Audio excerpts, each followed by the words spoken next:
number. Yeah, I'm still in the States. Huh? I'm still in the States, so I'm still in Florida. Right. Yeah, you told me you was gonna stay for a while. I figured that. Mm-hmm. Yeah. I said you living it up, child, huh? Yeah, a little bit. All right, all right. Ain't A nothing little wrong bit. with I have that. enjoyed myself. That's good. That's good. Okay. Okay. All right. We're going live. We're live. YouTube, Lovely Lele. Where the real psychics go, lovely1.com, LOVLEEONE.com. I'm so grateful and thankful. I'm telling you, this day took so long to get here and it got here so fast. I just don't know how that happened. But yeah, we have an invited guest, a special guest this evening. And we just want to see, we got a real monk this evening coming to us live. All right, all right. I'm so thankful for this opportunity. I'm thankful for all the real participants and the real contributors and the real donations. I mean, everything that the people that have really stuck with us here. We just want to be thankful and grateful for that. It's an awesome time, a time of chance, a time of stepping outside of the box. And we're stepping outside of the box here, where the real psychics go, okay?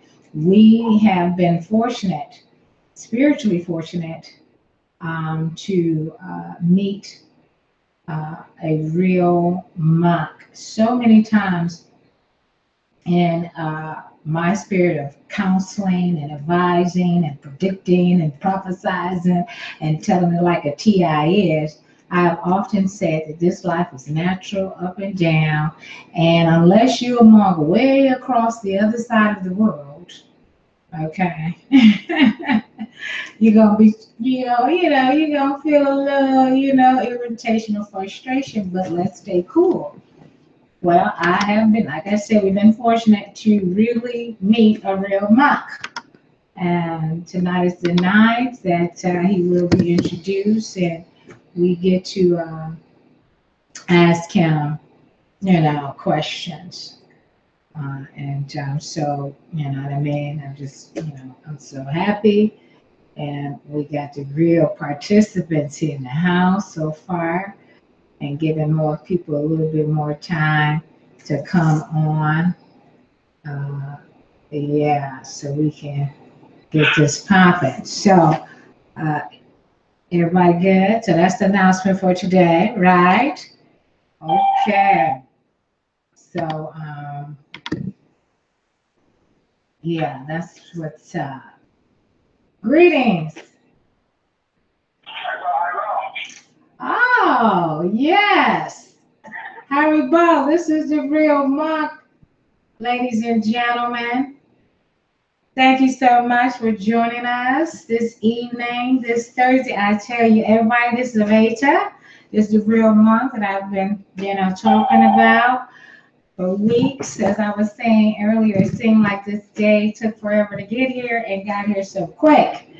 Basically, I don't know how that happened, but it happened. I want to really pronounce your name correctly. Sometimes I get a little tongue twisted because of my passion and excitement. But Aveta Achuria Das. Yes, very good. Ah, y'all hear that? Y'all hear that? All right. So, Aveta, I was just saying that so many times in my work that I have often said that this life is, natural, it's up and down.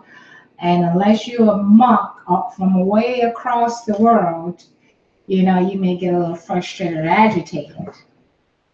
So that we want to try our very best to stay cool. But that we've been fortunate enough to actually meet a real monk. Maybe lots of people out there know real monks. Well, it took me 49 years to meet a real monk. And this is Aveta, and I've asked him to please come on the show and share God's love with the real participants. So I appreciate you. Thank you very much, Advaita. Could you give us a little bit of what's the real monk or whatever you want to share with us?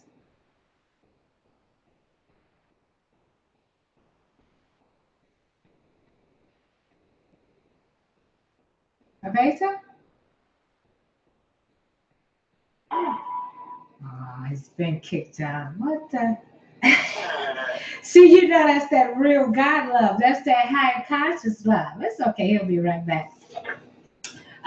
So yeah, we're gonna take a lesson from a real monk and stay positive. You know, just stay good. Everything happens for a reason. So yeah, I'm so excited. It's probably me. I am so excited. I seriously am because you know we just let the we just allow the show to go. It's no rehearsal. We don't rehearse anything because this is about the truth, the love, and light of God. You know, this is what this show is about: inner guidance, raising that consciousness collectively, individually, and so no script. So Aveta. Yeah, sorry I lost you for a second. Okay. Oh, that's okay. That's okay. It happens sometimes. But I was wondering, can you tell us what a real monk is? Hello? Can you hear me, Aveta? Yes, I can hear it now. For a moment, there was some interference, but I can hear it now. All right, all right, all right. Okay. All right, family. Aveta Acarya Das. This is our real family. This is our spiritual family. We meet here every Thursday with the hopes and intention to raise our consciousness individually and collectively. And so I just wanted to introduce my family to you. He's my new family. I just want to let y'all know. So that's why I want y'all to come together so you can meet our new family. He is just so awesome to me. He's really a marker in my life, in my spiritual life. He's a prophecy, a vision. God has allowed him, and he's called. You know, in the Bible where it says, "So many are called, few are chosen," but he is chosen. So I just thank God for Aveta and thank him for coming here with us. And real family, can we get a greetings for Aveta coming on the show? Woot woot! Greetings, Aveta! All right, okay, all right, yeah, that's good. Okay, this also Aveta's here. This is our first show with Aveta, the real monk, and we're going live on YouTube, lovely delay. Wow, this is so awesome. I'm telling you, Aveta, you are Aveta, a Acarya Das for real. You're so amazing. Aveta, can you share with us what a real monk, kind of loosen everybody up? I know they want to ask you a million questions, but they might be hesitant. Thank you, Grandma. Thank you very much for the kind introduction. And greetings, everybody. Everybody here? Is this clear enough? Yes, Yes. you sound wonderful. Okay, great. Do you have any rough idea how many people are actually listening? No, I don't know right now. No, we don't know. We're also live on YouTube, so. Oh, Okay. you know we're looking into the thousands of Aveta, okay? It's it's gonna happen, Aveta. Okay. We'll just say it's 10,000, so. Exactly. Mm-hmm. Dozens of thousands. Yes. Yeah, in the introduction, you mentioned something very interesting. How, the real one. I think that the real one that perfect surreal comes more so from the show that you're running than Mm. what I'm doing. Because monk is a monk. I don't think there is such a thing as a fake monk. No, it's not. Just like gold is gold. Mm-hmm. And Right. the real value is the gold. Right.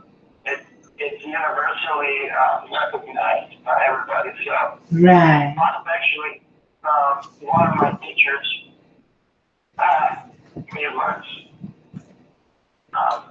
he wanted to buy the gift for somebody who was very dear to him.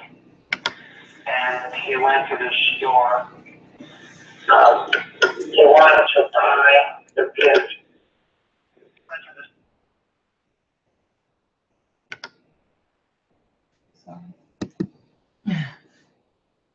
Greetings, Advaita. Excuse me, can anybody hear me? Yeah, I hear you, Mama. Oh, okay. Advaita? Okay. Maybe he got kicked out again. Everyone hear me?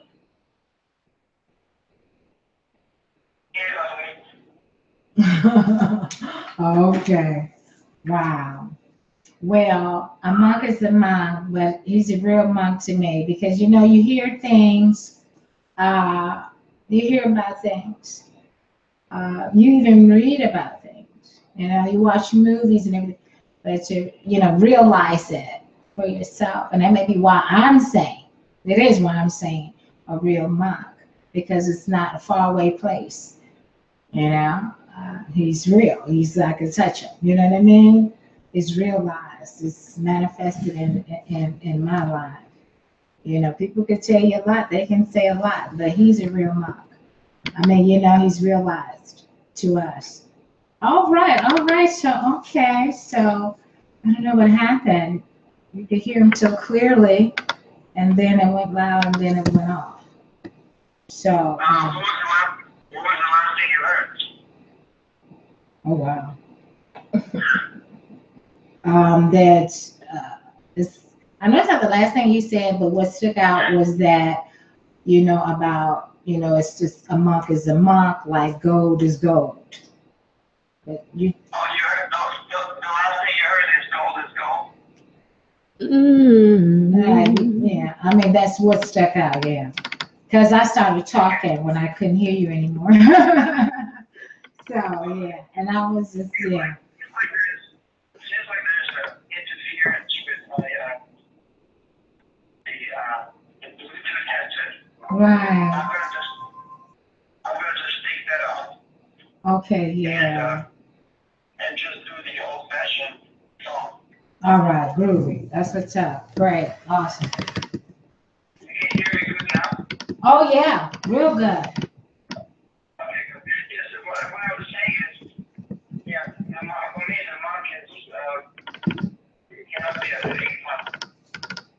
And gold in the sense that there's some values that are universal and they're recognized no matter from where we are, and no matter where we are. I was an example of one of my teachers who was in the process of purchasing a gift for somebody who really admired in his life and wanted to buy a Rolex. And Rolex watches, because they're kind of a quartz surface, they don't scratch. So they wanted to test. They asked the shopkeeper if this is the real deal. Just like your show, it's a real show. Right. But, the real show with the real fun. That's right. So he wanted to make sure that this is the real deal before he purchased not so cheap watch. And the shopkeeper was trying to tell him, like, this is a real deal. This is the real show, the real monk. Yeah, fine. One of my teachers, he just flipped on in a store with the watches on there's a lot of glass surface. So just flip the watch and he starts scraping against And it was looking the shopkeeper dead in the eye. And the guy was sweating because if there's a scratch in the walk, then there wouldn't be any deals there. So he walked in, luckily that was a real deal. But the reason I'm telling this story is that finding real deals, we should actually test things, and especially in terms of spirituality, things should be tested on a practical level. And to what degree this inspires me, to what degree this actually works practically in my life. We shouldn't be blind followers of anything, but with the reason and the heart, take on the things that we hear into practice and see what the results are. Then we understand this is a real deal or not. That's why I said gold is gold. You can't. There's a lot of fake stuff out there, but you don't call it gold. So with me, like with the monks, the monk was a spiritual life for people who actually dedicated to spiritual life. You also can see when it's a real deal or not. And one of the main symptoms of people who have a spiritual path and dedicated is they're very peaceful, and also as a platform, on the platform of peace, they also exhibit a lot of happiness. There's no, according to Krishna and Gita, there's no happiness without peace. Peace and happiness is the, if you want to call it, the litmus test for any monk. That would be the comment on what you said, kind of said, I mentioned in introduction. Say that last part again, Advaita. That would be my comment on what you mentioned kindly in your introduction about me being a real monk. Right. It is perfect. Right. You see what I'm saying, ladies and gentlemen? I mean, he's just, okay. And one more thing about the monks, there's many actually in the world, following many different traditions and coming from many different backgrounds, many different spiritual paths, but the one common thing that you can see for all those who actually rightly situated on their path is that they will exhibit these two qualities, and that's the test for those on a spiritual path. They'll be peaceful and above and beyond that, they'll be very happy, very exuberant, and very energetic. So that's and actually thanks to those who are like that, dedicated to the spiritual path and practice, we can hope to see a world being a better place because they point out to the true potential of human existence and to the positive contribution to the world. So, and they're freely roam. Yes, there's not in Memorial. We have many saintly personalities who will be freely roaming the world and bring that higher consciousness to others. And there's a very nice verse in the Vedic text that says, Brahmanda Brahmi Bekoana, Bhagavan Jiva Guru Krishna Kripaya Paya Bhakti Vata.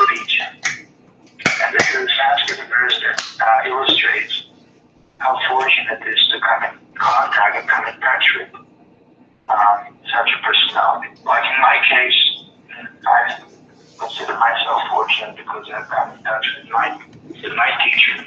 And most likely he feels the same way about meeting his teacher, etc., going all the way back.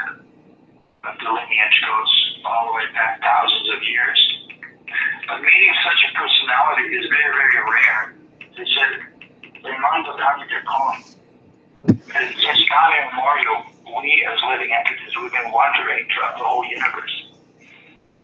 Sometimes in a human body, sometimes in aquatic body, sometimes in a plant, sometimes in a beast.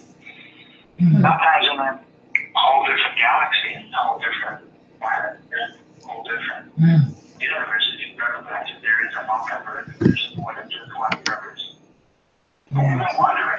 That's the point of that first portion of the verse. We've been wondering like that since time immemorial, just changing bodies. And it's fortunate one that it's some fortunate circumstance we come in contact with those who are realized. And that's when the seed, Bhakti Lanta Bija, the seed of devotion is planted in our heart. And with that devotion, actually, as we develop, as we cultivate that bija, that seed that fructifies and grows into a beautiful plant of bhakti, we can actually, with that devotion, we can cross the ocean of meshes, which normally is unsurmountable. We cannot cross it. But because of the mercy that we receive in our heart, and because of the cultivation of bhakti, very easily, it's done. In one lifetime, it can be done.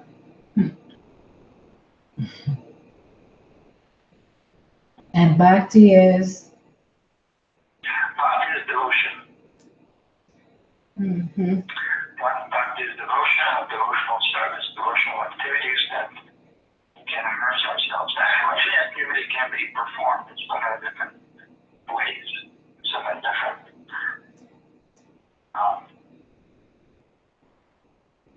types of consciousness.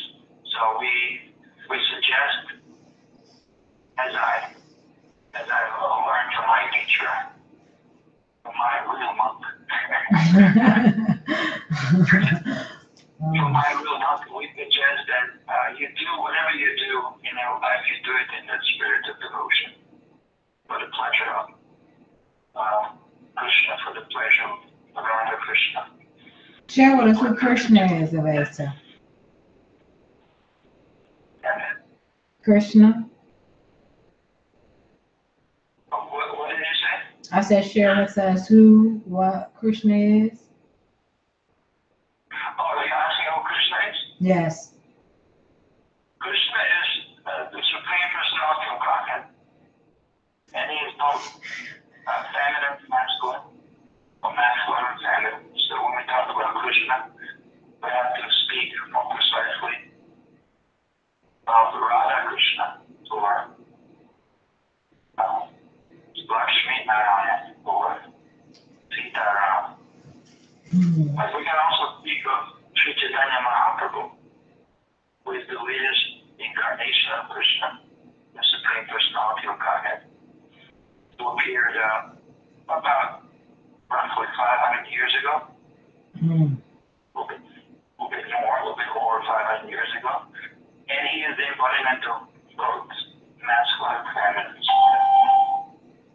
Sri Krishna, Chaitanya, Radha Krishna. Yeah. Greetings. No? Hold on. Greetings. Okay. This we have the real Monk Advaita on the show, dear. Okay, and he was just letting us know who Krishna was. Okay. What's your name? Oh, okay. All right. Just listen up. All right. This line is popping, baby. Yeah. Yeah. All right, Advaita. Advaita in the house, family. Yes. I told you he was a real monk, y'all. Okay, Advaita. So, Krishna. Okay, I have been telling the family here, about you and a little bit about Krishna and the chanting. I'm so excited. You know how I get it, basically. Everybody knows I'm passionate. But I have been saying that this is ancient. This is God's holy name, okay? And it's like thousands and thousands of years. Okay, so I've been close to it, huh? I've been telling the truth. I've been giving the right information, Advaita. Yes. This mantra, Krishna is Supreme Personality of Godhead, and his timeless, just like his sound vibration of his mantra is timeless. But historically, we can speak about, Krishna being present on Earth about roughly 5,000 years ago.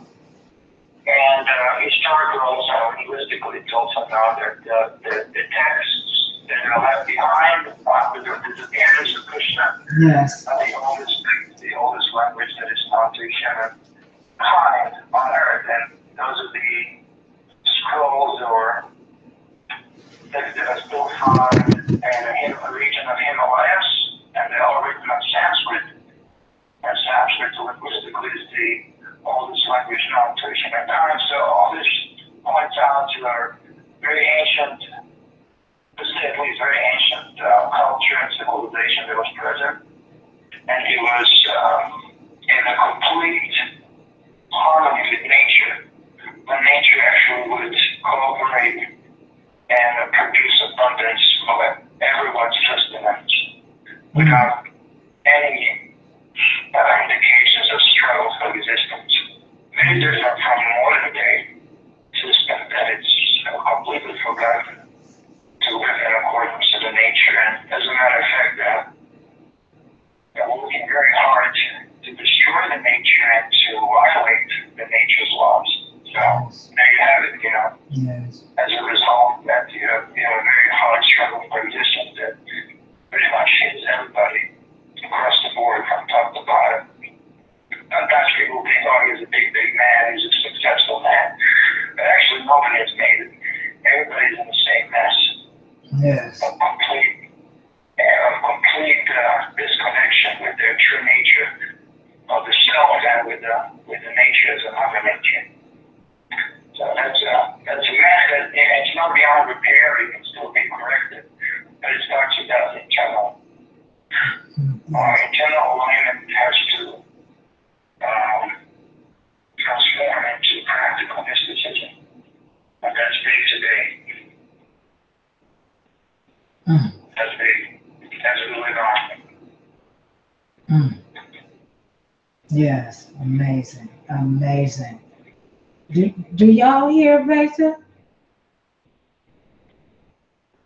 I can hear you. I can hear you as well. I can hear. All right. Okay.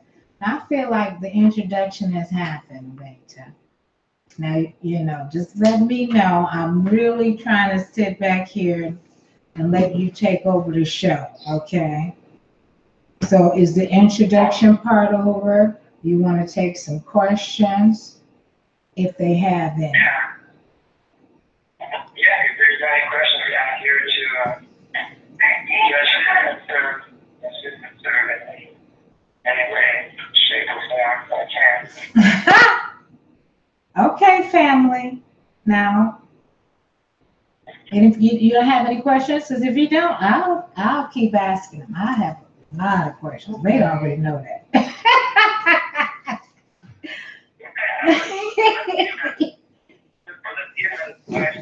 Yeah, let it process. It's like I hear somebody, but I don't know. I came in on the middle of the conversation. Oh, okay. All right. Okay, well, this is, okay, we have a special guest this evening. He is a monk. He's a real monk. This is a highly spiritual person here on the planet, okay? And, like a bishop would be in a Baptist situation or church or whatever, okay? So he's a spiritual teacher, and he's been gracious enough to come on and share spiritual knowledge with us, okay? Spirituality. How does the universe work? How many universes there may be? So basically, if you have a question about, spirituality, you can ask the real monk.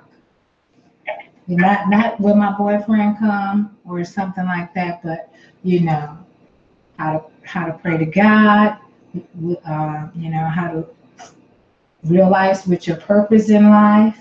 He may be able to guide you spiritually, okay? A lot of times we go through a lot of things, and sometimes in our lives, I know in my own life, even when I was going to church and going to school, there was always something that said it's more to God than this, okay? It's more than go to church, go home. And so, Advaita, and for me, and why I want to share Advaita with my spiritual family is because he's able to answer some of those questions. You know how you just go like, it's something more, because in Christianity, I grew up when Christianity made God mad, like God, like mean, you know? And so my spirit has always said, well, God's not mean, God is love. I've always felt this emanating God presence that loved me. But on the outside, it seemed like they made God war and hate us and going to send me to hell and all these other things. And Aveta is someone that understands that I didn't understand. That there's, God is love. God is devotion, as he was telling us earlier. I don't know if you heard that part. When so this, the way of life that Aveta lives and many others is a life of devotion and love and happiness, not war and strife and against one another, raising the consciousness, instead of, thinking you're going to die and go to hell. You can use the love of God in your heart to, make a change, okay? So that's what this show is about. Does that make sense? Am I making sense? Yeah, I'm listening. Okay, groovy. All right. All right. So I think Ronnie's got a question of Avita. yes. Greetings, Advaita. Hello. Hi. Well, first, Advaita, I just want to say thank you very much for coming to the show, joining us tonight, and blessing us with your presence and wonderful your energy. Um, I've been telling the real participants and everyone, just how great you are and how much of influence you have been on me since we met, since you've come into my life. Yes. Extremely great force in my life. Someone that I admire dearly and respect dearly, and look up to in ways that I don't look up to many people as, and that's really in a really good way, not shady way, but really, just someone that has a pure heart, and it's really refreshing to know someone such as yourself, Advaita. So I do want to thank you once again before. So thank you. Okay, I'm teasing too. That's a long question, right? I know that's not my question. That's my thank yous. Okay, but so my question, Avita, is I heard you mention the mantra. Um, Lovely does a little talking about the mantras and stuff like that, and the chanting, and the power of sound, vibrations and things of that nature. But I was just wondering if you could clear it up exactly and, about this mantra thing and the benefits of chanting, if you could. Thank you, Ronnie. Thank you. First of all, thank you for kind words. And I know they're not just words. I know you're committed to, so. Yeah. I would take it as a blessing and something to live out to. Yeah. Mantra is the most powerful thing. Actually, sound in general is the most powerful thing in the whole creation. Mm-hmm. It can entangle you or incarcerate you or it can liberate you. Mm. This is really the crossroad of existential crossroad of anyone's life. And our entire existence is actually defined by two things: what comes in our ears and what comes out of our mouth.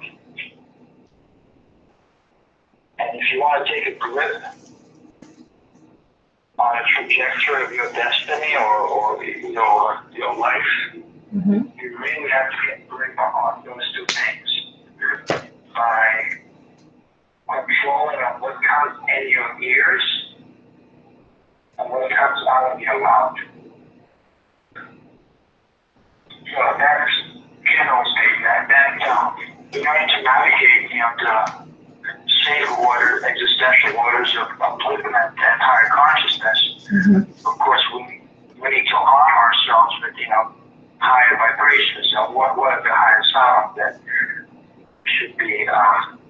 we should be surrounded with? So that's when we put in mantras in place. So that's what the mantras are for.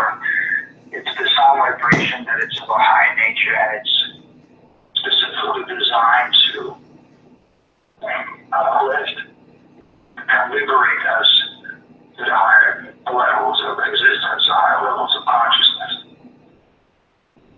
That can be experienced even in this life or while we're in this body. We don't have to die to find out that there's a higher reality. We can actually tangibly experience that. And I'm sure you have already had some experience because you're taking on the process of function meditation. So there's cool things that happen when we apply the sound of mantra, which is timeless. I mentioned it earlier, just like Krishna is timeless. At the end of the years, from time to time, just to manifest that divine presence on this realm, on this level. In the same way, his mantra also descends from the transcendental realm, descends on this level. Kolokira Premadana Harinama Sankirtan. This timeless mantra is the direct import from the transcendental world. In other words, it is not a manifestation of any material combination. It's purely spiritual, purely transcendental. And it can just mantra itself can uplift anybody from any level of existence to the most highest platform of transcendental experience. In other words, they work. It's a very practical thing. Actually, it's the most practical thing. It's the most sublime process of transcendental practice that it's recommended for this age. And it gives the highest bliss. Something that is actually very difficult to obtain in this world of disturbance, like high-dimensional bliss. It becomes very quickly evident when we just sit down and immerse ourselves in this sound vibration. Because it is transcendental, and there's helpful things that happen. I'm sure that's explained by the author of 8 beautiful verses, and he is the authority on this lines of mantra meditation, of mantra practice, Sri Chaitanya Mahaprabhu. In the very first verse, he never wrote books actually, but he nevertheless wrote 8 beautiful verses. However, his 6 principal disciples, 6 Goswamis, they wrote many literatures on the science of bhakti, the science of devotion. And beautiful literature on how to apply yourself in a universal way, regardless of your religion or culture or any other background. They wrote books on inspired living, pretty much. That's what everybody's looking for fulfillment and some, Right. In the very first verse, he actually gives the benefits of chanting. What are the benefits of chanting? And before I get into that, it's good to remember that the mantra is Hare Krishna Mahamantra. Hare Krishna, Hare Krishna, Krishna Krishna, Hare Hare, Hare Rama, Hare Rama, Rama Rama, Hare Hare. The activating force of everything.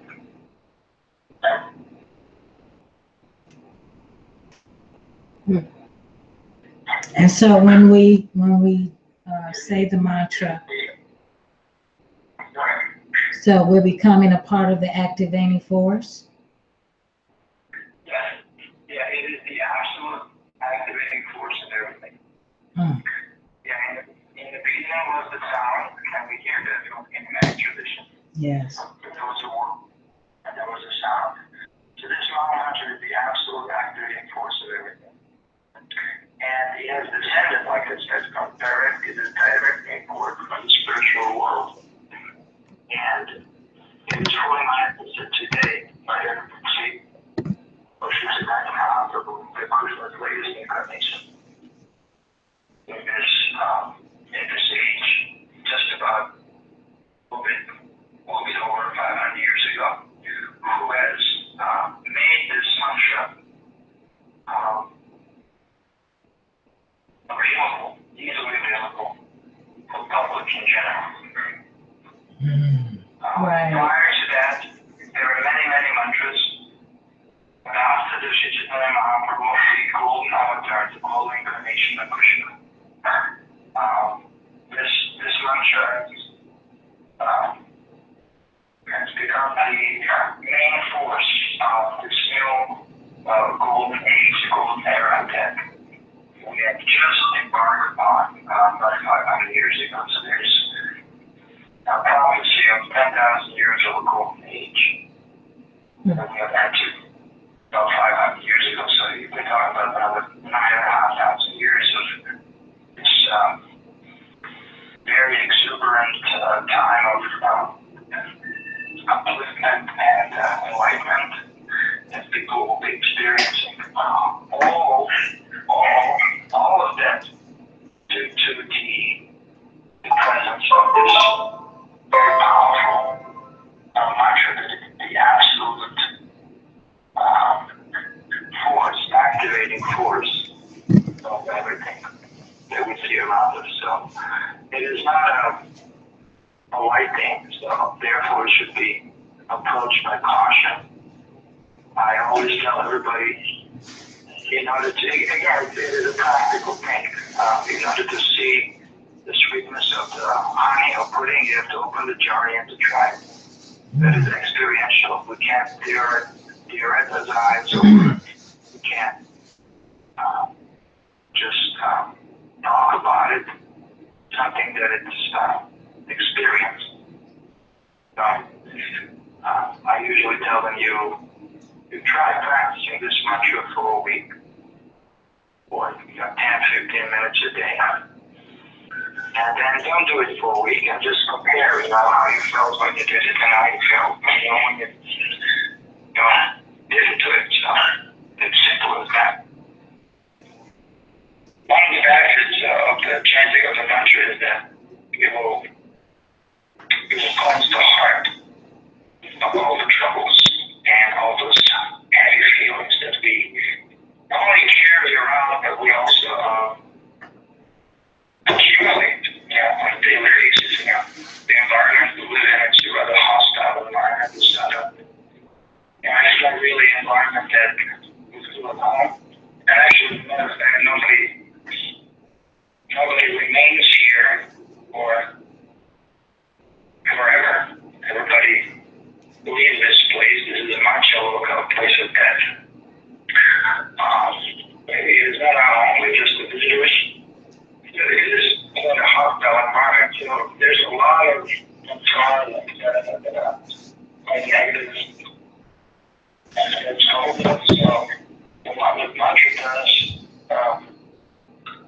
it actually cancels all that static that we feel on a daily basis. So it's like music, sound back, when you sit down and chant, it's like you're taking a bath in sound, and the money that brings over takes care of that internal hygiene. You can sense it cleanses the heart from all the dust accumulated for years. So in our consciousness, in our heart, there's all this dust that's been accumulated. So if you don't see the apartment, you know what happened. Relation of stuff, the dead cells of our body just now. And if you don't shower also now, we start stinking because it's just the nature of this world. If you park your car in front of the driveway, that's in just 7 days or 2 weeks now, there will be accumulation of dust. It's just the nature of this world. So mantra takes care of that. It cleanses the heart of all the dust, all the dust that's been accumulated for years. And you feel it. Yes. The tangible feel that. And then another thing is, what will happen, it will give you the knowledge, the illumination. So when something is cleansed, like, for example, a mirror, then the mirror of the heart is cleansed. You will start to see things as they are. So the knowledge and wisdom also will start arising in your heart. You'll see things properly, see things as they are. The intuition will be amplified. Everybody has it, they see it, but it's kind of toned down and choked by these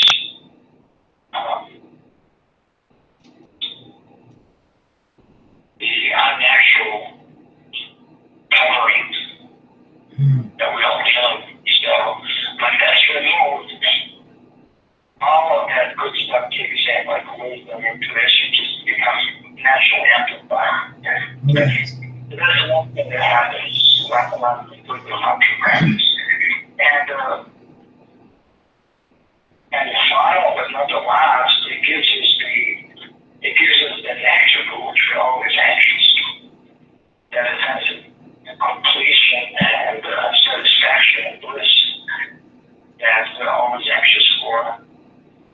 It also, in a very tangible way, gets experienced through mantra practice, just through the sound. And again, I want to remind you that you already know, right, that sound is the most powerful mission of all creation.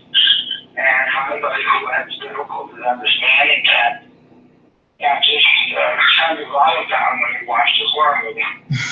And see what happens.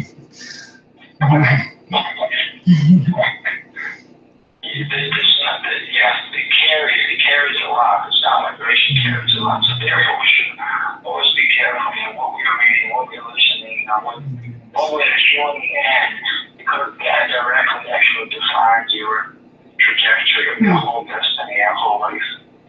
In other words, we have a power to decide when to switch on, when to switch on.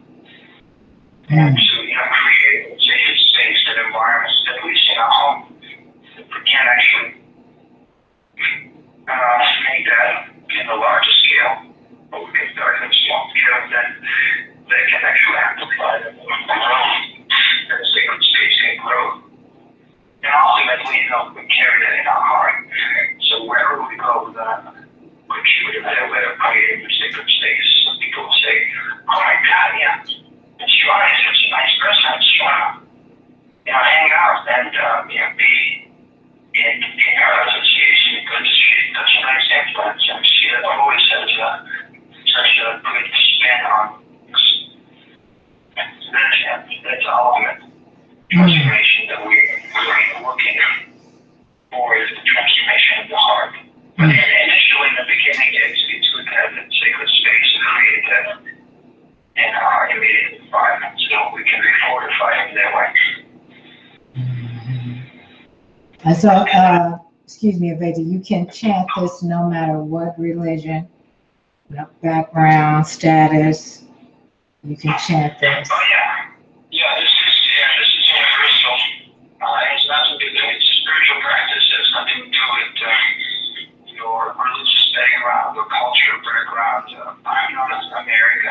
India. I'm actually from Europe. And my mother is Orthodox Christian, Greek Orthodox. My father is Catholic, so I don't know what that makes me. I'm a mixture of both. Right. But I remember both of my grandmothers taking me to both different kinds of churches, and very distinct memories of both. But this it has nothing to do with that. I am who I am, and you are who you are. What we're talking about is becoming a better human being. Yes. I really don't care. Personally, I really don't care. I don't give. And this is one of my pet peeves. People kind of boasting about their own external sense, belonging to certain community and belonging to certain nation, a certain religion. But really, what I'm interested in is, what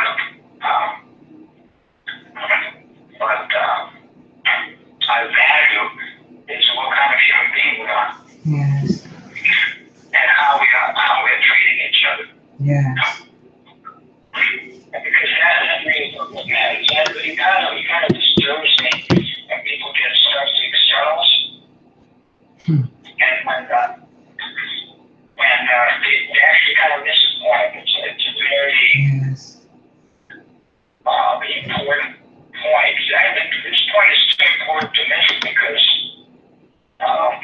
it indicates the eternal nature of the self. And the eternal nature of the self has no material designation whatsoever.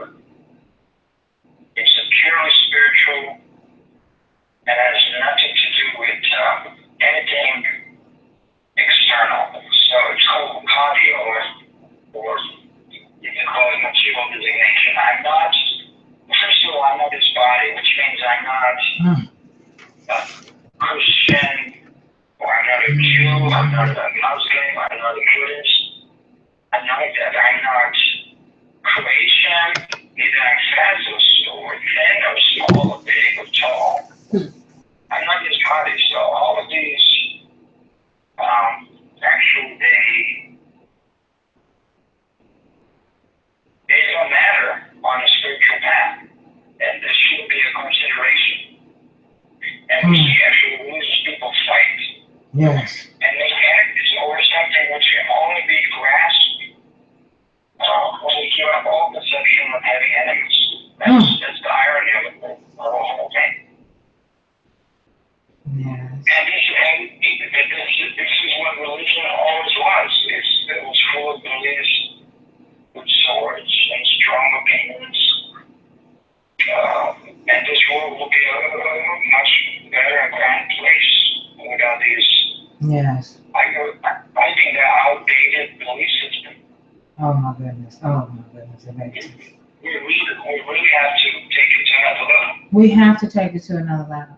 They have light on God, as far as I'm concerned. I was saying the other day, I just came to me. It was like all the traumatic things that ever happened to me in my life, they don't amount to, an oppressive religious system. You know what I mean? Like, I'm an orphan, my parents died, that's horrible. Yeah, but that oppressive, dividing people based on religion, oh my gosh. God says, making God out of, in Christianity, it's like God's after you and the devil's after you, and that's just, not in most people's heart. But you're right, we have to take this to another level. And that's why I'm so amazingly grateful for meeting you, okay? And that's why I want to share. I want people to hear about Krishna. Because when I chant the mantra, from the first time I chanted, I was so touched and moved. And every time, if before I finish a round, I'm happy. I start feeling happiness, and joy. Yeah, it works. It works. It really does work. It's scientific, but again, it's like I said, it's experiential. It cannot be just theorized, only theorized or talked about. It has to be experienced. So Right. Apply to the life. I would encourage you. The taste is in the pudding, and you have to open the jar and just dig in. Right. You can't lick the jar from outside. You know, just lick the outer surface of the jar because you want to experience. And this is what happens with people who are just theorizing about spirituality. This is not an armchair, I call it armchair philosopher type of thing. No, this is a very practical type of mysticism that one can actually experience on a daily basis through any activity that is performed in devotional spirit.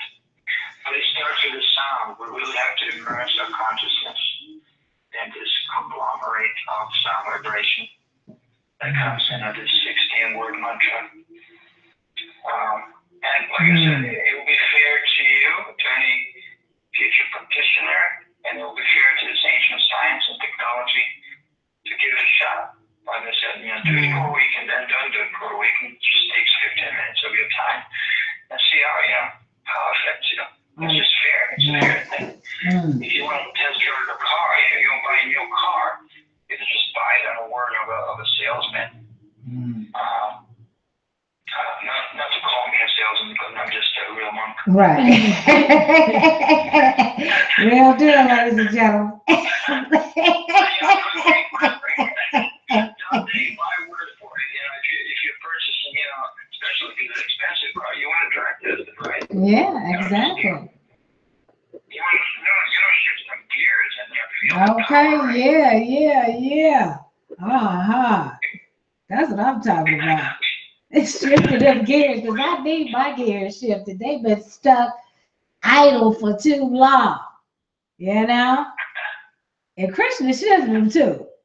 Okay. All right. Oh, I'm so pumped. Yeah, he's so pumped, guys. Can you guys tell? Guys and ladies tell. Is that Ronnie? Was that helpful? Oh man, that was beautiful. That was everything I needed. And some. Yeah, that was perfect. Well, I hope you're recording. I am actually. Yeah, and taking notes. Yeah. So. Yes. I definitely wrote some things down that you said, and I have it recorded. So. In this age, even a shortcut is better than a long memory. Right. Yeah. Mm-hmm. So, before I continue, does anyone on the call have a question for Advaita or a comment or just anything?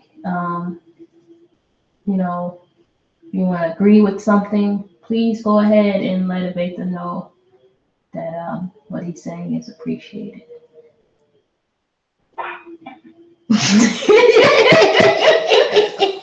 Who's laughing? Yes. Go and spit it out.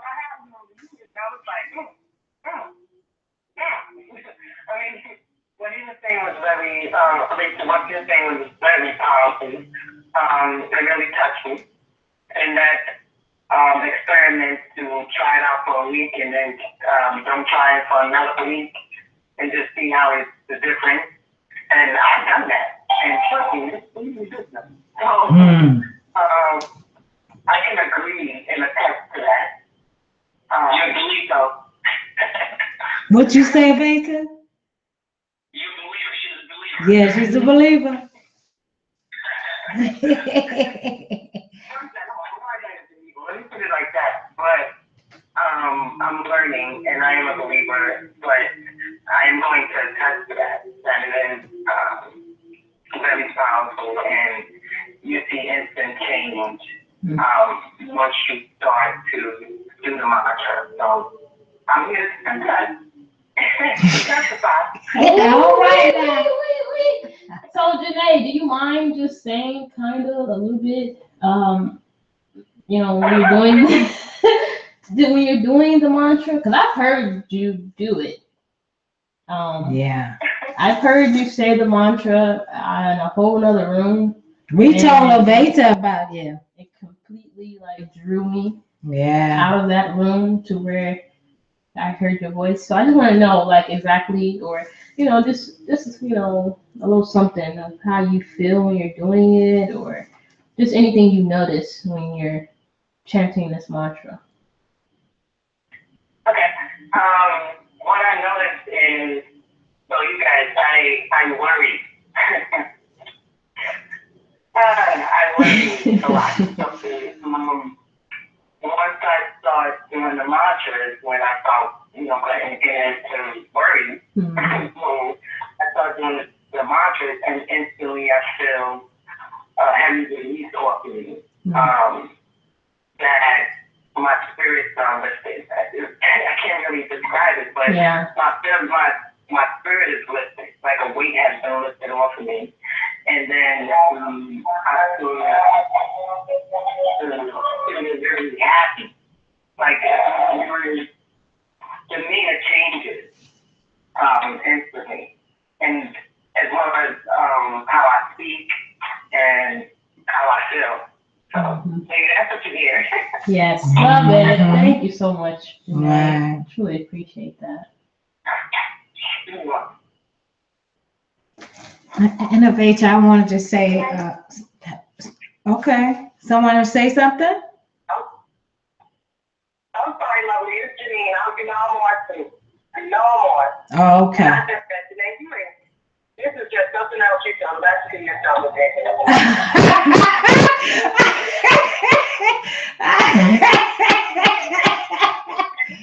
Oh. Okay, well, you plugged in. Hold up right now. You here at the perfect time. No, this is your time to get it. Because, see, you're plugged in, Janine, okay? You're plugged in, all right? You are right here. This is the time for you to get what you need to get, okay? I'm going to ask Advaita to say the mantra again, okay? All right, so that you can get this mantra, okay? All right? So you know how we can be thinking and stressing. You hear your own twin testify to what the mantra is doing for her in her life. Okay? Advaita? Yes, should I do it slow paced or fast paced?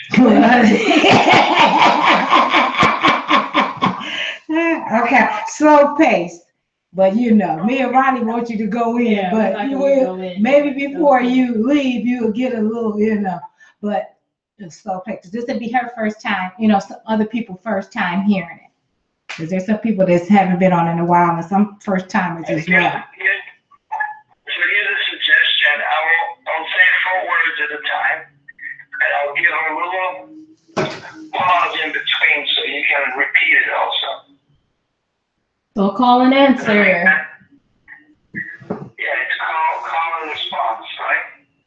Cool, let's do it. Call and response. And I'm going to do 4 words at a time. It's 16 words, so that means we're going to do call and response 4 times, I believe, right? Yep. Okay, so here we go. And you can do at least loud enough so you can hear yourself. Okay. Hare Krishna, Hare Krishna. Hare Krishna, Hare Krishna. Krishna Krishna, Hare Hare. Krishna Krishna, Hare Hare. Hare Rama, Hare Rama. Hare Rama, Hare Rama. Rama Rama, Hare Hare. Rama Rama, Hare Hare. Wow. And then you do it again. And then you do it again. And again. And then you do it again. And then you're chanting. It's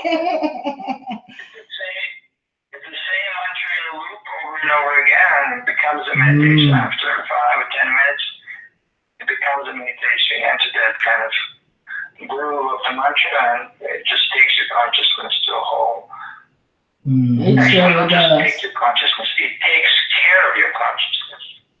This is a complete understanding that it will take care of your consciousness. Yes. It will handle it, and it will just sink it in a way that no other remedy or process. Because it is, after all, it is a recommended process for this age we live in. So it's like going to a doctor. You don't just pick any medicine. If you go to the pharmacy, it's the medicine is prescribed by a doctor. So the doctors of the spiritual science, they're prescribed this medicine for this age. You can't just go to a pharmacy and say, I like that bottle. It's a purple one. I like purple, so give me that medicine. No, medicine is prescribed, and you take on that. And when you do, you should feel some, improvement in your health. Right. That's all. And this is a very powerful medicine for this age. Hare Krishna. Hare Krishna. Thank you, Advaita. And with this so crazy music they got out here now, they don't even play instruments anymore. With this music, they play all this old negative music, this low bass music, and this chanting is needed because, oh my goodness, everything is just so like hellish. But this is so beautiful. I'm like Janae. I can't describe it, other than happiness and bliss. All right, anybody got questions for Advaita? Because we're coming up on the hour of the show, and get this party started. Okay? Yeah. Any comments? Any questions? Anybody, don't be shy. Yeah. You're here with me, Any Sister concerns? Marie. That's all right. They must want me to put them on blast. Right, I'm not going to put them on I'm thinking blast. about putting Because I ask y'all to behave when we have company.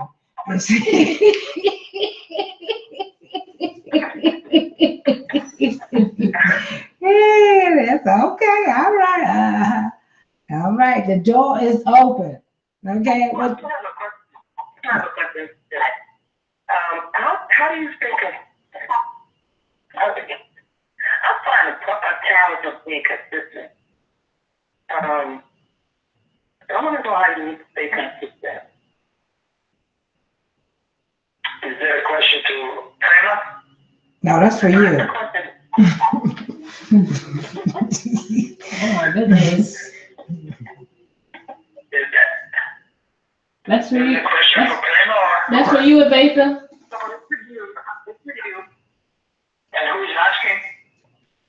This is Janae.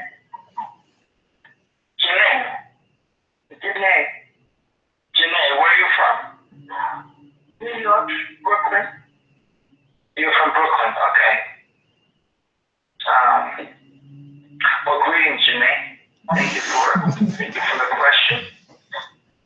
How do you stay consistent, right? That's the question. Well, here's my question to you. Consistent in what? In your spirit journey. Okay, well, consistency is really the result of your interest, of your desire. So how do you maintain your desire to do anything in life? It comes from your attraction, right? You're attracted to something. Sure does. Or to someone, it's pretty easy to stay consistent, right? And in this practice, there's something that's called a higher taste. So when this higher taste is developed, then naturally you will want to chant. You don't have to be told to chant, but because you have that experience and you have that higher taste kicking in, then naturally you will want to do it, and it will be easy to stay consistent, right?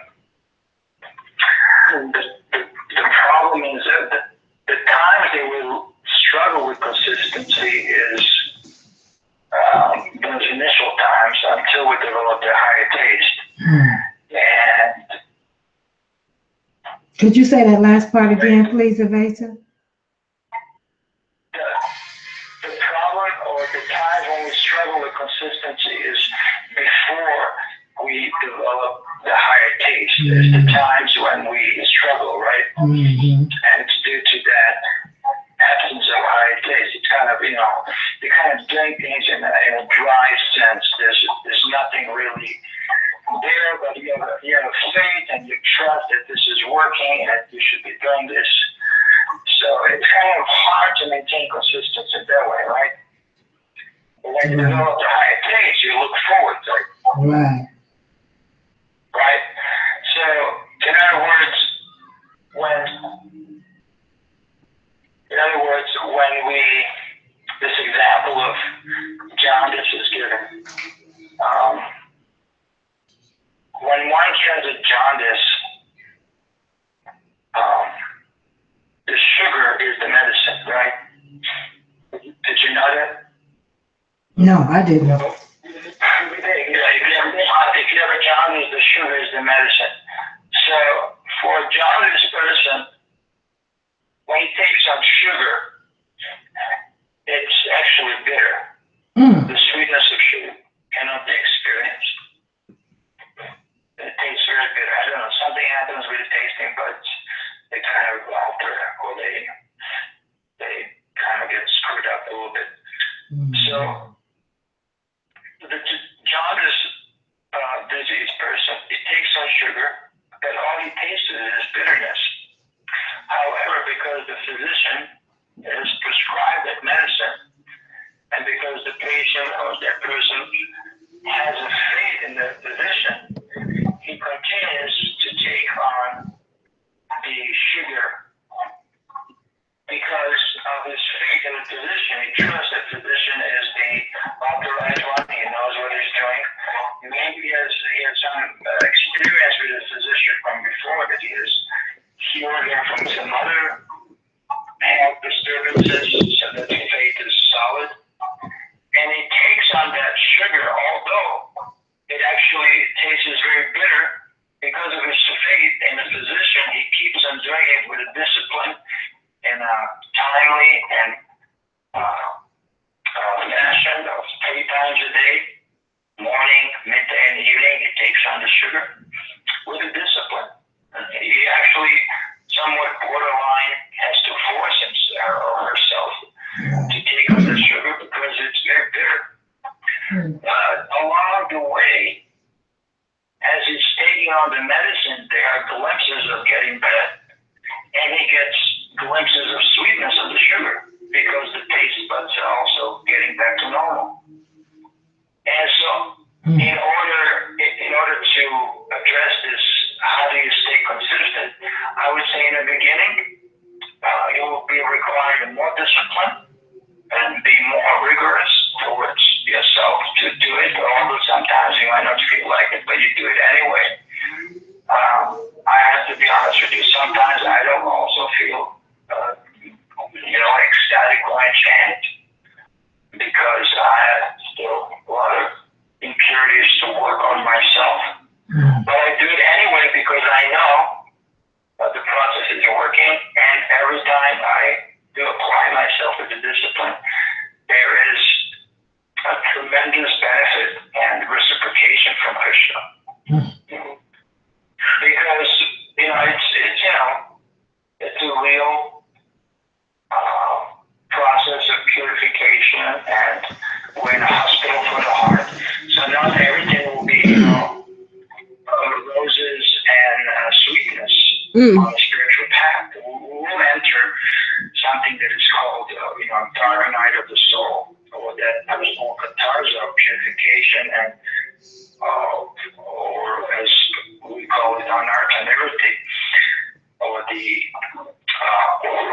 removal of unwanted things from the heart, and that's painful. Sometimes, actually, most of the time, they'll be painful to, part from some of the unhealthy attachment that we have. It's like, taking a drug from a drug addict. And these are not like, light matters. These are like the real struggles in life that we'll need strength for. So consistency, like I said in the beginning, will require more discipline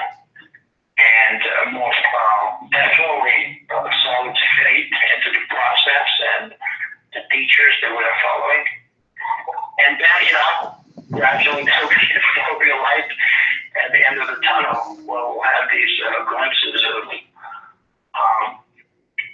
higher taste of that sweetness of the holy name, that we'll feel like we're looking forward to the next day of chanting. We'll be looking forward to associate with devotees and to hear from the devotees and to be inspired by the transcendental literature. We'll be looking forward. But that lays into getting over that initial hunk of our conditioning. Everybody carries their conditioning, so that consistency in the beginning, because of that conditioning, will require some discipline. Then later, as the high taste kicks in, we'll be able to naturally and spontaneously be drawn to that. Just like in the case of a jaundice person. That example is given, and it's a very nice example. So I don't know, Janine, is that helpful in any way? Janine. He said her twin name. Janine from Brooklyn, yes. Yeah. No, it was very helpful. And I have a follow-up question. And how do you continue, how do you detach from unwanted things from the heart? In the same way, how do you detach from, a 7-year-old, not 7-year, that would be really disgusting, but 7-day-old bread? How do you detach from it? If I have something that's like, for example, a freshly baked bagel, just from the oven, do I have to really tantalize myself by giving up the 7-day-old stale bread? No, it's naturally, I will have no attraction towards, that stale bread, because I have something that's much greater value. In a similar way, all of our unhealthy attachments will simply melt, or will have no meaning or no significance when and if, only if, we develop the healthy attachments. So it's really not about trying hard to give up. It's really about trying hard to get the right thing. Perfect. Wow. Yeah. Thank you. Don't even bother. Don't even bother wasting time of trying to give up things, because ultimately, we don't give up anything. We observe and we concern ourselves with connecting everything with Krishna. Yes. Yes. Woo. Because illusion is to think. Illusion, one of the definitions of illusions or struggle is to think that there is something that is separate from Krishna. Yes. Right. Exactly.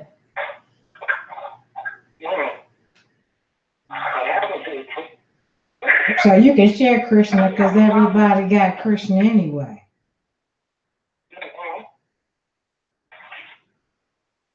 So we should concern ourselves in working hard or trying really hard to attach ourselves to the real thing. And that means to attach ourselves to Krishna. When we attach ourselves to Krishna, everything actually comes into perspective. And without any effort, we'll just fall off like a dry limb of a tree. We'll just fall off. Any anartha, any unwanted thing in the heart will just fall off just like a dry limb in a tree or a branch. There will be no effort on our part. It will just be dissolved. So by the power of the attachment to the real thing, to the attachment, our attachment to Krishna. And that's really something what a life of a devotee is about. A life of a devotee is to find ways to attach ourselves to Krishna. One of the actually most quickest ways to attach yourselves Krishna is to become attached to a devotee, the one who knows Krishna. Because that's how we become attached to Krishna, by hearing about Krishna. And how do you hear from Krishna? You hear from Krishna for those who know Krishna. So, you become attached to the devotees. Brooklyn, New York has a lot of them, to my knowledge, because I lived there in the East Village for some years. And I know there's a lot of wonderful devotees there on House and Trust. So just, connect yourself and absorb through your mind. You deliberate and connect through service. And the rest will be just put in place in the right perspective, just like a natural thing. You won't have to. I hate to. I won't use that example. That example is different.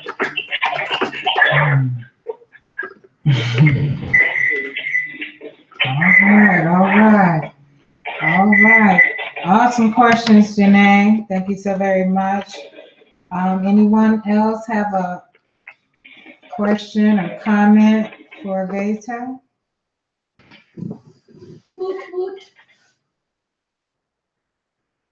Oh, okay. All right.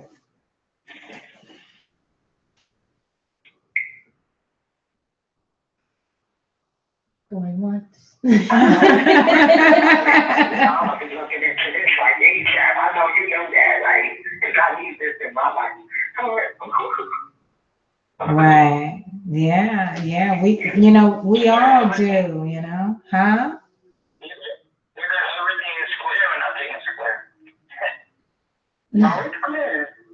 Yesterday I was going through it, and I was like, how do you about this? What did you say? Just let it go. I said I was just going through it today and yesterday, 2 days in a row. Going through what? A mental, spiritual? It was more mental, like Okay. a lot of stress just coming upon me, and I'm trying to let it go. But I had no avenue to let it go in. You know what I mean? Oh, Just okay. let it go. All right. I was like kind of holding it all in and just trying to get by the day. Well, see there, you like I said, you're right where you need to be, where you should be. So you got the mantra. You've already Googled everything, right? Yes, I did. Oh, did you? What did you come up with? I got it.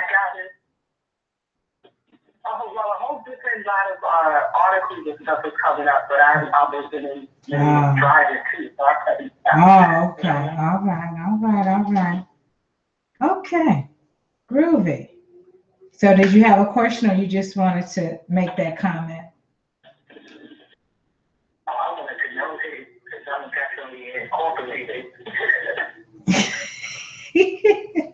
Advaita, this is Janae's twin sister.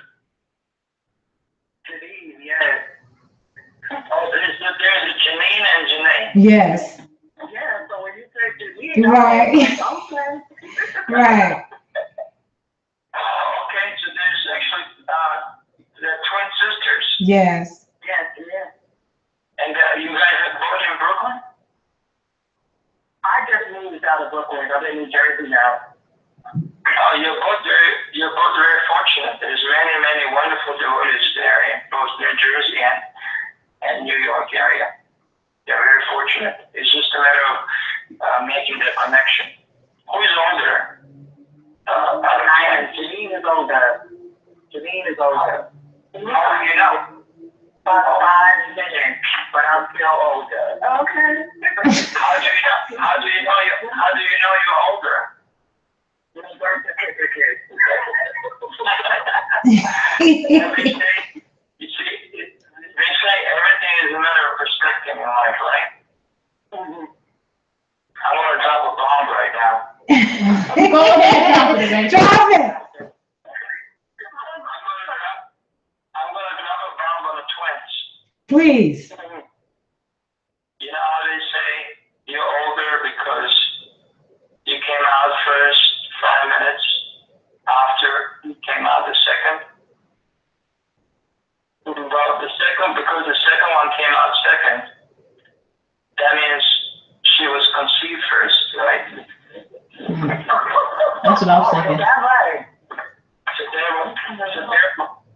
So therefore she's older, right?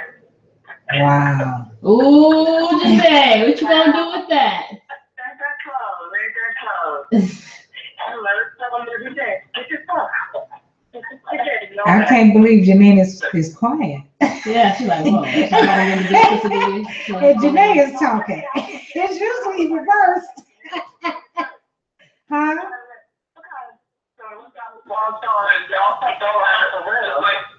Just like everything in life, it's all a matter of perspective, right? Mm.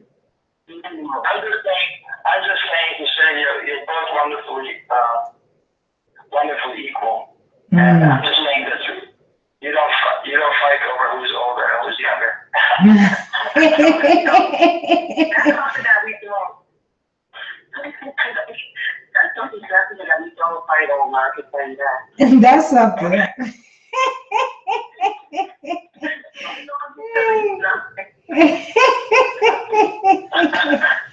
Okay, no fighting, only chanting.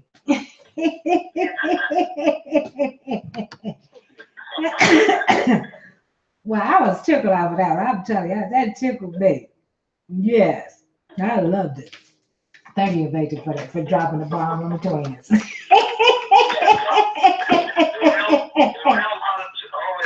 Yes. I'm trying to tell you. Yes. Only the real man. Yes. Yes. I'm telling you, I'm so inspired right now. Amazing really inspires me. He really does. That's why I'm so happy. This is how much I love y'all to share Vita with you all. I told Vita one day I want to protect him and I want to share. I'm like, wow, like how I'm gonna protect him. But it's just, when you love something, you want to protect it. You want to make sure it's all right, But he's not here for me to protect. He's here for the world. He's a real monk, sharing the truth, the love. Yes. And we've been missing out. We've been missing out far too long. This is our opportunity to be loved again by God. God has always loved us, but for me, with that religion and everything and all that, to me, it didn't make sense. It wasn't the pure essence of God's love for us. The Bible says we're created in God's image. And there's people who don't know Jesus. Then why would they be committed to a sinful death or hell or whatever the case may be? Aveta was saying earlier that our soul is eternal, right? Did you say eternal? Yes, eternal, full of bliss and full of knowledge. Okay. Yeah, see, I need some of that. Because the other stuff make you feel like you don't know nothing. You're always tripping. What the elders used to say, 1 foot in grave or in hell and the other one on a banana peel. And that consciousness is just no good. It really gets you down. When Janae said when she chant, she feels lifted up, It's like need to be lifted up instead of put down. In the name of God. It's a difference between serving but being oppressed like a slave going to hell. And that's why I had to invite you here, Peter, so that they could see what I see through you, which is Krishna's love. Once again, I can't say thank you enough, but all right. Holly, if you hear me, y'all. Hello. Oh, they scared of it. You got them scared. See what a real monk is. Man, they are. Shy tonight. I love it. Okay. Little mouses. Little mice. Just quiet. But no, they always listen. They always process. But I am grateful. So basically, really, everybody has been themselves. But I do feel like a real putting on blast because there's someone here that usually talk every show, and I haven't heard them yet. Not yet. Not once. And that's amazing. Advaita? Yes. I want to introduce you to the real contributor. We call her Lady Di. And she's the one that live in Oklahoma. Lady Di, are you on the call? Yeah. What, hello? Oh my gosh, it's at 9:34. Yeah. You knew she was talking about you. You didn't know? Wow. Okay. All right. Well, I apologize. I put you on blast. Oh, okay. I just wanted to go to. Well, excuse me then. Well, can we speak to Beauty then? Yeah, Beauty said. She said hi to Rachel.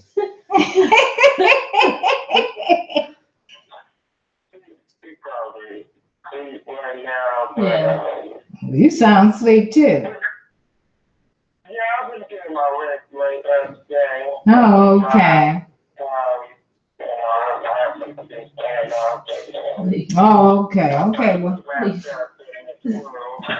Oh, okay. I thought you was being shy. I didn't know you was being restful. I'm listening. You know, you Yeah. ask some questions. You know, so I'm just like, you know, going into my own imagination, really letting what Mr. Advaita says. Okay. All right. Okay, groovy. All right now. All right. Okay. We 9:34 in the show. Okay. Any questions? Comments? Concerns? I actually have a question. I wanted to ask you what is the difference between beauty worship and idol worshiping? Oh, very nice question. What is your name? My name is Tanisha, and I go by Lady Di on the show. Lady Di from Oklahoma? Oklahoma, yes, sir. Do I hear properly? You feel a little congested? No. You have a cold? I'm in the draft, you know, I'm a window. You're not cold or you don't have a virus, Andy? No, I'm cold now. Okay, good. But if you're feeling it, something coming, then there's a very nice remedy. It's called oregano oil. You can apply that. It comes in a small bottle. It's very powerful. And a little dripper. I think I hear the primer. Won't make use, remember? It's very good. Yeah, really was. It's very powerful, most powerful natural antibiotic you can find. Health stores like Whole Foods and products they have it. It's oregano oil. It comes in a small bottle with a dripper. If you ever feel something coming, you can just take a dripper in the morning and evening and you'll just nip it in the bud. Thank you for that. So that's the question. The difference between beauty and idols is, this is what my teacher has explained.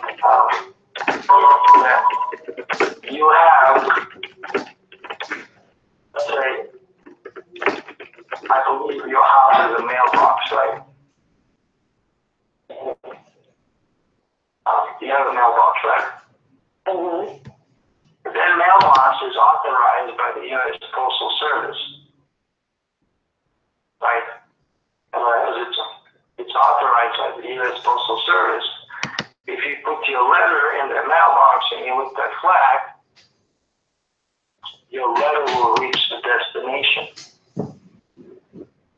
In a similar way, there are forms of divinity, forms of Krishna that are authorized by the high order of things, by the authorities of the Vedas. As Krishna has explained, and these personal features are explained in the Vedas, which are transcendental texts, like I said, written in Sanskrit, in a scroll, in the Sanskrit language, which is the oldest language known to humankind. And there you will find descriptions of Krishna, by which the satrapas or the authorized carvers, those who carve the deities, will make different forms of Krishna that are authorized. Not just any form, just like not just any box you come up with and put it in front of a house will carry on the letter, right? It has to be authorized box of the U.S. Postal Service. This example is given in order to understand the distinction between the idols that are imaginary forms and the deity forms that are actual authorized forms, as explained in Vedas. Vedas that are not written by any human or any mortal. They're called Apurusha. Apurusha means that they are given from the highest strata, or from the high transcendental platform, and they are free from any shortcomings or faults. There's 4 areas of 4 imperfections that we have as regular mortals, and the Vedas or Vedic texts are free from those 4 imperfections. Those 4 imperfections is that our senses are limited, and based on that, we are prone to illusion. We are prone to make mistakes, and we have a tendency to seek others. Could you say that again, please, Advaita? A tendency to what others? To cheat others. Cheat. Wow. Yes. Every conditioned soul, every regular mortal, every conditioned soul has 4 imperfections, and that's why we struggle, because all the books that are written, they're written by people. But the Vedas are different because they are Purusha. They are not written by any irregular conditioned soul or irregular mortal. They are given directly from the transcendental platform, from the higher realm that is free from 4 imperfections. So therefore, the Vedas are considered the guidelines for human existence. Right. And when taken seriously and applied, there's tremendous benefit. When you apply the imperfect things, then you have the imperfect results. When you apply something that is perfect, it brings about perfect results. So similarly, in a deity or idol form, when you approach an idol, there's one result. When you approach the deity, it's a completely different result. Just like when you buy a ticket from the authorized dealer to get you to China, your airfare is processed, and you board a plane, you end up in Beijing. But if you purchase your ticket from the unauthorized dealer, then the lady on a ticket counter or on a checkpoint, they'll be looking at you. Sorry, this is not a right ticket. This is right. something that resembles a ticket that became a better plane. Wow. So one result is derived from one, and a completely different result is derived from the others. So there will be a difference between the idols and deities. They look the same, but they're very different in nature. So I would say one has to be very careful when we're approaching different forms of divinity, making sure that this is authorized, because there's so many forms out there. So we have to make sure that, and usually it is the guru, it is the teacher who gives you the form or who introduces you to the form of Krishna.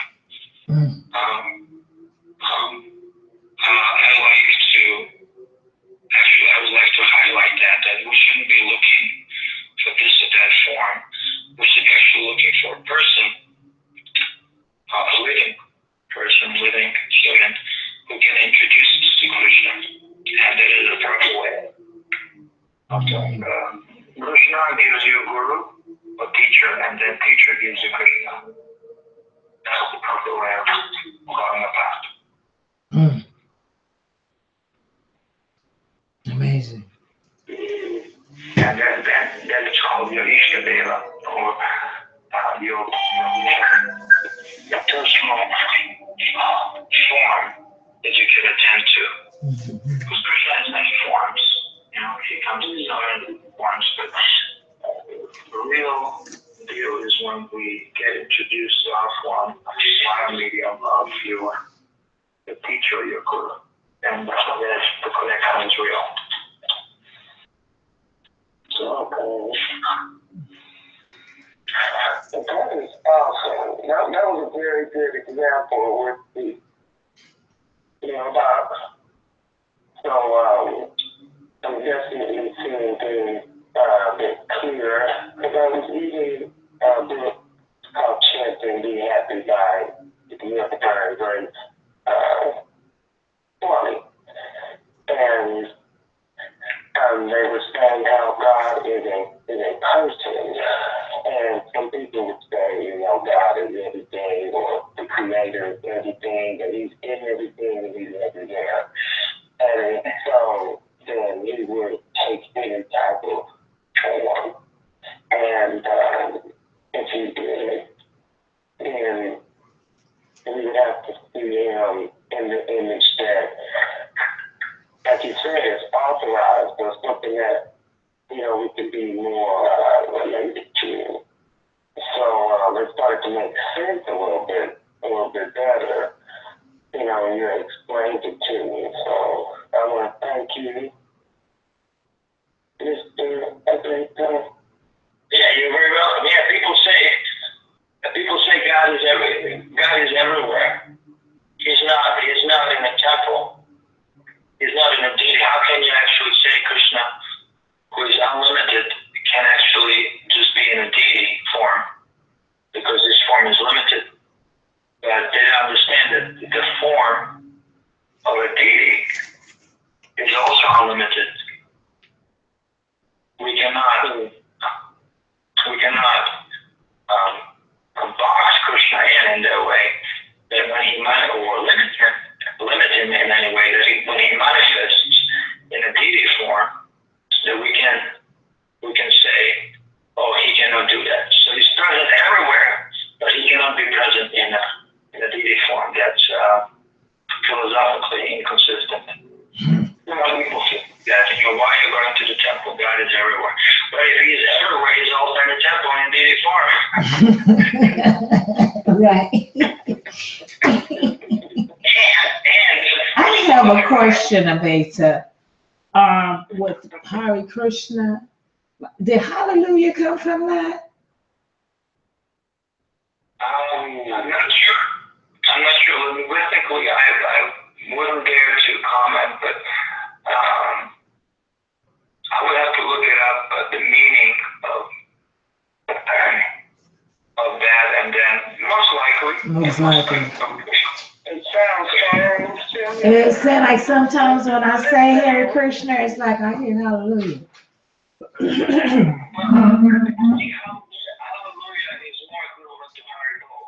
Okay, okay, okay. Mm-hmm. Okay. Like praise the Lord. Praise the Lord, right. Right. Because that's what Haribol literally means praise. Praise the Lord or shout the name of God. And hallelujah, I believe, don't quote me on that, but I believe would mean the same. Mm-hmm. Praise the Lord. Praise the Lord. All right, all right. Thank you so much, everyone. It's 9:48 in the hour. Okay, the clock is ticking. I am so grateful again. I mean, I'm telling you, the top of my head is just it's shot off. I don't like it. For Rachel taking the time out to really come and join us this evening. The really real. Someone tell me today that I say, let's get really real. Do I say that, guys? Well, we've been getting really real. Okay, this evening with the real Monk, and I just appreciate him. I can't say, I'm gonna have to write a letter or something to see how many words I can really describe how I feel right now. But any more questions, any comments, any concerns? It's 9:49. That means we have 11 minutes, right? Huh? I said that'll be all. Oh, okay. All right. Vesa, can you, if it's, okay, can you give out your contact in case someone likes to contact you, maybe someone from the show or listeners out there in the audience, out there in the internet world, the YouTube world, the Facebook world, social media? Yeah, I have a phone number and I have an email. Okay. And there's also a Facebook page, but I guess I can post those things on the net event page of this radio Okay. show. Okay. Perfect. Perfect. It's available there for everybody in a written form. All right. All right. Okay. I want to just share something I felt. This is from, I think the princess moved the book. Excuse me? Oh. This is how I felt about the show, Veta. Actually about, what you're sharing with the world. I'm reading it from Leadership for an Age of Higher Consciousness, Volume 2, Ancient Wisdom for Modern Times, by B.T. Swami, is actually Aveta's guru, his teacher. And, okay, Aveta, on part 1, the instructions of Bhishmadeva. 7, the importance of a speaker and hearer. I want to get where it says, while the speaker of a message is important, the audience who receives the message is also important.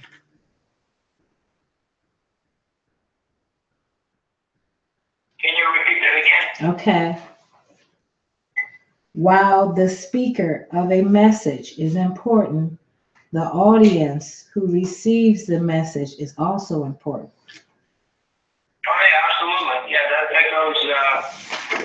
goes to say that you can have the best guru, but if your antennas are broken, then there'll be no transmission or no benefit. Mm-hmm. All right. So we get some good receivers here this evening. I truly believe so, and many more to come. All right, everybody. 9:52. Because we can close it out. You guys don't have anything to say, okay? There's. All right. And I hope that you can come on the show again. All right, all right. Okay, Ronnie. Okay, we're here every Thursday, 8 p.m. Central Time. So log in, log on, get with us. Real readings, real talk, real radio. And today we've been so blessed to have a real monk in our midst, in our presence. Advaita Acarya Das. I hope I'm saying that right. All right, Princess, you want to say something? Of course. Thank you, participants, for coming tonight and participating with us. Really welcoming Advaita to the show properly. Truly, truly appreciate it. He's someone very near and dear to my heart. So I thank you guys for coming out. The new callers, the old family and friends, thank you. Come back again, of course. And Advaita, once again, thank you. Thank you, thank you, thank you for joining us tonight and blessing us with your presence, basically. And just giving us some transitional knowledge, some power words to take with us. It's really motivating to know and speak to, and someone that is have already been putting in work, in the spiritual life, and this is someone we can literally talk to, So it's not like Lovely said earlier, it's not a movie or something far, far away. This is something tangible, something right here that we can really hear, feel, touch, something we can really connect with, because we're looking in this material world sometimes, and it definitely blinds us. So just to see and talk to you on a personal level is really amazing feeling, and for me, motivating. Like Primo said, we get to share you. We have a Veda like every week, so so I'm so glad we could come and share this blissfulness with you guys, because it is really very, and like he mentioned earlier, the association with the fellow devotees and stuff, like Lady Da is doing in Oklahoma, and Janae will be soon. Janae and Janine will be doing in New York. Associating with other devotees. So you now have people that are actively supporting you, and just giving you that good pure energy as well. So you won't feel like you're just out here alone. You're not already. You already have me, and you have Lovely, and you talk to us every Thursday. Now you have a Beta. Now you have everyone, in the conscious community. So this is people that you can reach out, and they'll give you that loving experience back. Like the whole concept of the chanting and the mantras and connecting with Krishna is to feel the reciprocation. So definitely take advantage of it. Of the association with the devotees. I know I have to as much as possible. Which is once again why I'm so grateful for Veda. I think it was my 21st birthday gift. So yes. So yeah, so it's really been an amazing year, guys, and ladies, and we're only going up from here. So continue to stick around with us. Majority of you have been around with the Real Psychics for some years now. Some going on decades. So continue to stick with us. We're constantly growing, constantly improving, trying to really get a recipe for liberation here.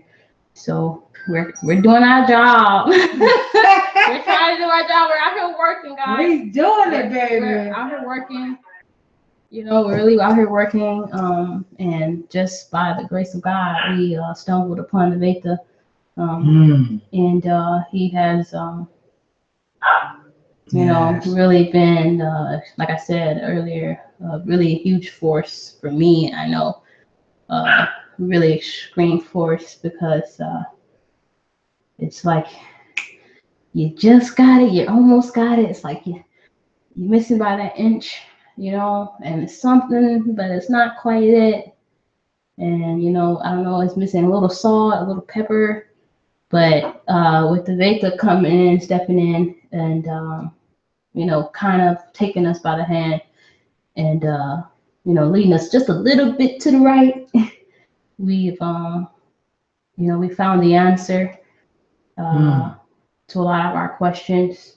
Yes. And, you know, definitely do your own research, do your own, your own experience, because everyone has their own experience. We all connect differently, but that's the beauty of it. We're all, you know, individuals, but we are a part of the same supreme soul, and that's what is important. So we have the key here, and the opportunity to really rise and Like cream to the top. yeah. So that's what I want to tell you. You know, tell you guys. I don't want to talk too much because I really I get to rambling about something I care about. Right. But Thank you, Ronnie. Thank you, Ronnie. You're a great inspiration. thank you, Veta. Great inspiration. Your sincerity is a great inspiration in my life. Oh, thanks. Wow, that's amazing. Ronnie, you're very sincere. You're very sincere, and Chris actually takes notice of that. And you're very humble. You're the most humble person I've ever met in my life. You're so humble, even when no one's watching. You know, he is the most humble person I ever met. Very humble. You don't see that often, you know? You really don't see, well, I haven't seen it often. I'm just going to keep it real. Even in myself, you know? I 20 years ago, a priestess told me, huh? That's the first thing you have the opportunity to learn, and under the guidance of any real monk. I don't hear you say that. Any teacher or real guru, Yeah. the first thing that you have opportunity to learn is humility. Wow. Yeah, like when you enter the school of the guru, that's one of the first thing that it's required to, to do menial service. Right. I remember when B.T. Swami, the quote that you read the book from, it was a godbrother of mine he shared from Nigeria. He was either in Nigeria or in Ghana, or somewhere in Africa, I'm not sure. They were, B.T. Swami came there to do some programs. And he was also coronated there as an African chief. So it's a very, not only he was a guru of many hundreds and thousands of people, but it was also recognized by the local government and the local chiefs. But nevertheless, one of my godbrothers, he caught him in the middle of the night. He was cleaning the bathrooms. Your guru? Yeah. My guru, in the middle of the night, he decided, I guess because he noticed that the bathrooms were not up to standard, they were not clean enough, so he decided, he took upon himself to just, clean the bathroom. And